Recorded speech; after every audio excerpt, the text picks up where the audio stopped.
최상병 특검법 이번에도 거부한다면 국민은 윤석열 대통령을 거부할 것입니다.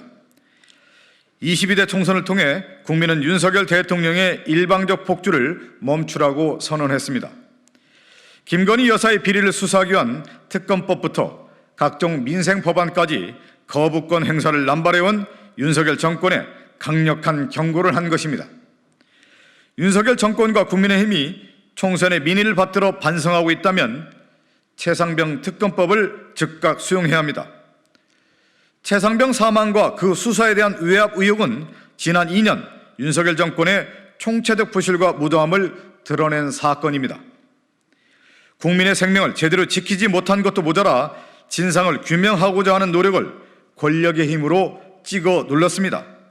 멀쩡한 사람을 항명죄로 기소하고 정작 피의자는 호주 대사로 피신시켜 공수처의 수사를 방해하려고 했습니다. 그래서 국민은 이번 총선에서 윤석열 정권을 심판한 것입니다. 최상병 특검법은 총선을 통해 드러난 민심을 윤석열 정권이 수용할 것인가에 대한 바로미터가 될 것입니다. 윤석열 대통령에게 요구합니다. 즉각 특검법을 수용하고 진상규명에 협조하십시오. 곧 국회를 통과할 특검법에 또다시 거부권을 행사한다면 국민은 단호하게 윤석열 대통령을 거부할 것입니다. 해병대 채모상병 사망 사건의 수사 외압과 은폐 의혹 등을 규명할 특별검사 도입 법안은 이미 국회 본회의에 올라가 있습니다.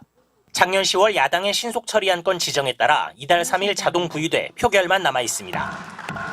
야당들은 현 국회에서 반드시 특검법을 처리하고 대통령실 연루 의혹까지 철저히 조사해야 한다며 벼르고 있습니다. 네. 박정훈 대령에 만약에 무고한 군인의 제복 군인의 명예를 어떤 대통령의 권력으로 짓밟았다는 것이 드러나게 되면요. 네. 저는 큰 틀에서는 이거는 정권 입장에서 탄핵 사유가 될 수도 있다 봅니다. 그간 특검 도입을 당론으로 완강히 반대했던 여당은 총선 참패 뒤 속내가 복잡해졌습니다. 기세가 오른 야권의 공세에 맞설 동력을 이미 상실한 마당에 대통령실을 직접 겨누고 있는 특검을 선뜻 받기도 난감하기 때문입니다. 윤재옥 원내대표는 원론적 입장인 듯하면서도 여지를 남겼습니다. 민주당이 21대 국회에서 최상병 특검 처리하겠다 이런 입장을 밝혔는데요. 혹시 모든 분임으로서 한마디. 그것도 양당 원내대표끼리 만나서 상의할 일이라고 생각합니다. 수도권 빅매치에서 살아 돌아온 중진 안철수 의원이 벌써 찬성 입장을 공개했습니다.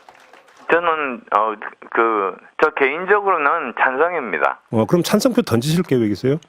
저는 그렇습니다. 여야가 합의해서 통과시킨다면 윤석열 대통령의 고민도 더욱 깊어집니다. 안팎으로 쇄신을 요구받는 마당에 사실상 자신을 겨냥한 최상병 특검법을 거부권 카드로 대응하기엔 부담이 클 수밖에 없습니다. MBC 뉴스 박윤수입니다.